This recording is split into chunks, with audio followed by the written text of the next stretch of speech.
Okay, my friends, today I'm here with the great James Wilson. Hey, guys. And we are transitioning from why you would want to be a real estate agent to now the how-tos. We're going to talk about some of the tactics in order to get your real estate license, and it's kind of fun. So just the next step. Yeah. So I want to start off, and James, I want to know how you got your real estate license. Okay, yeah, absolutely. So I was the call center manager for Realtor.com in Scottsdale, Arizona, and one of the people that worked for me, we had 7 teams, and each team has a team leader. The team leaders, supervisors work for me, a manager, and he came to me and he said, James, I'm so sick of call center work.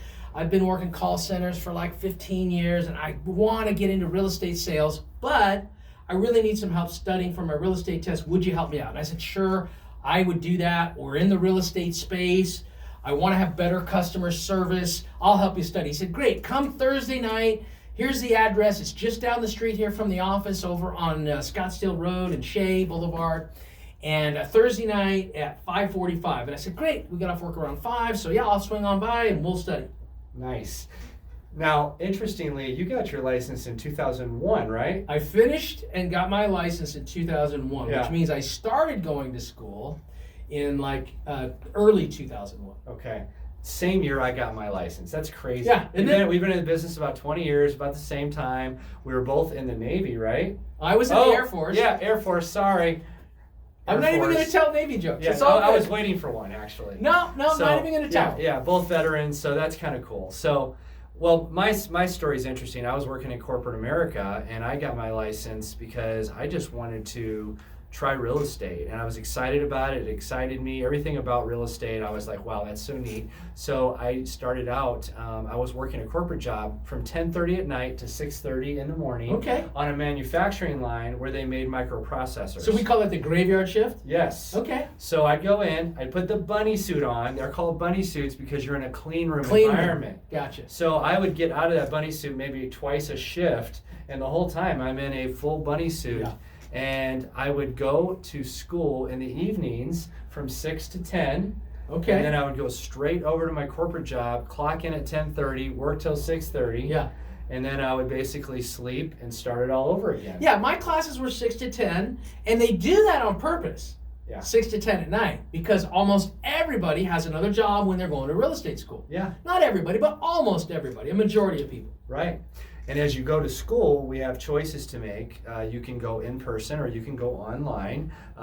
Tell us the differences, James. I know you and I kind of have a preference for one, but tell me your thoughts on that. Well, so yeah, you have options. You can do online, you can do in person. The great thing about online is it tends to be rather self-paced, and you don't have to deal with some person who thinks they're a know-it-all. Kind of like if you watch Cheers. Yes. And the guy tells you about how they invented felt, the Egyptians invented felt, and it has nothing to do with the class in real estate, but they want to ask all these crazy questions. Yeah.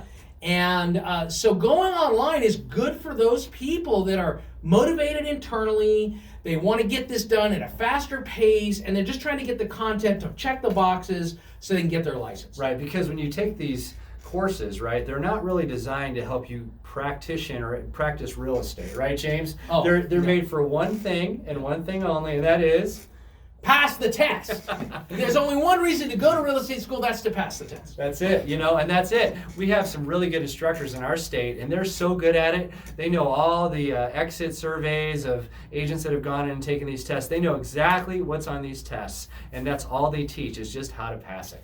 Yeah, for sure. And going in person is also great, but again, you're likely to get into these kind of big debates and discussions about one time my aunt's brother and they got into a lease carry back, lease to own, and they paid $20,000 down and they lost their money and their realtor was ripping them off. And you get in all these bunny trail conversations on a night when you've had a rough day at work and you're just like, not tonight, man. Yeah. Can we just get through this thing? I just don't feel like it. Oh, and we missed one in our last episode. One of the other reasons why people get their real estate license is they had a realtor that didn't do a very good job for them. How long have you heard that? I've heard that so many times. Matter of fact, one of my mentors, he says that's why he got his license, because when they went to go look at homes, their realtor unlocked the door, stood outside and smoked a cigarette.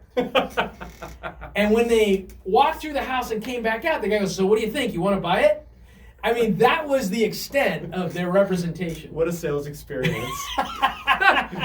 So you decide to go online or in person. Yeah. And one of the things I'd recommend as you begin, in states you have to get licensed. In order to get licensed to practice real estate, you have to get fingerprints.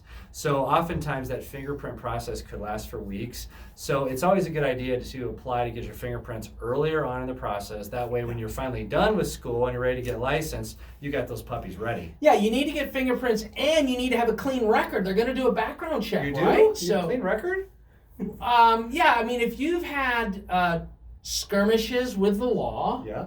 if you have DUIs or you have misdemeanors or you have felonies, these are all reasons that could keep you from being approved by your state to have a real estate license. And you should find that out early on. Absolutely. Before you start down this process of investing in the business and in the education to know, can you get a license? Absolutely.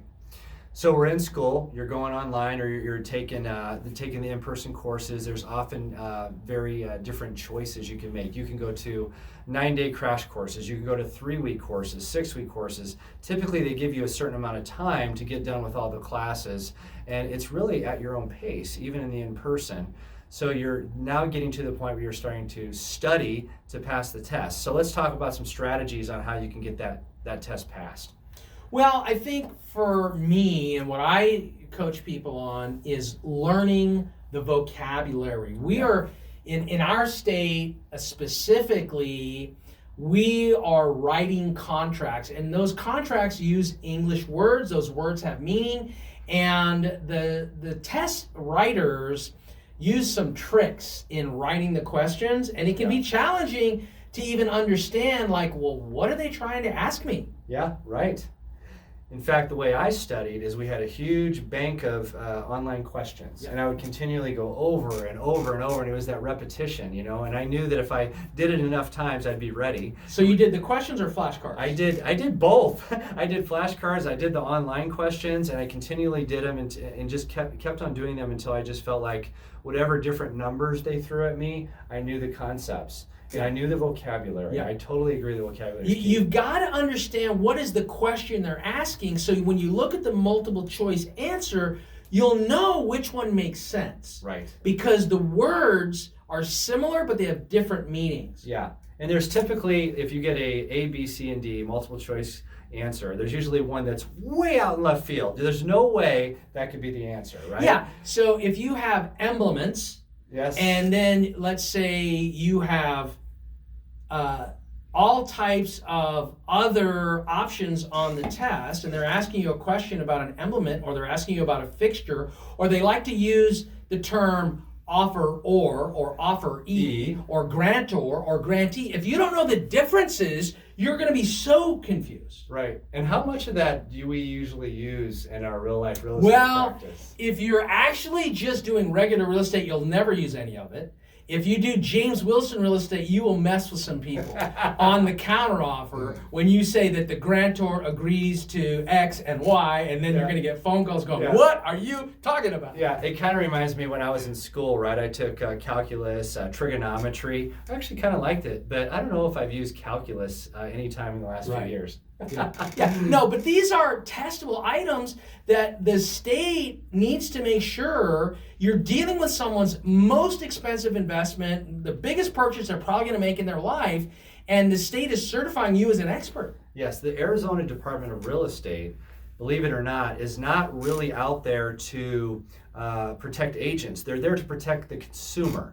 And the way that they do that is they make sure that there's proper licensing that's being done. Yeah, and that's true for every state, everywhere, any country you live in, wherever you are, Mexico, India, wherever you are in the world.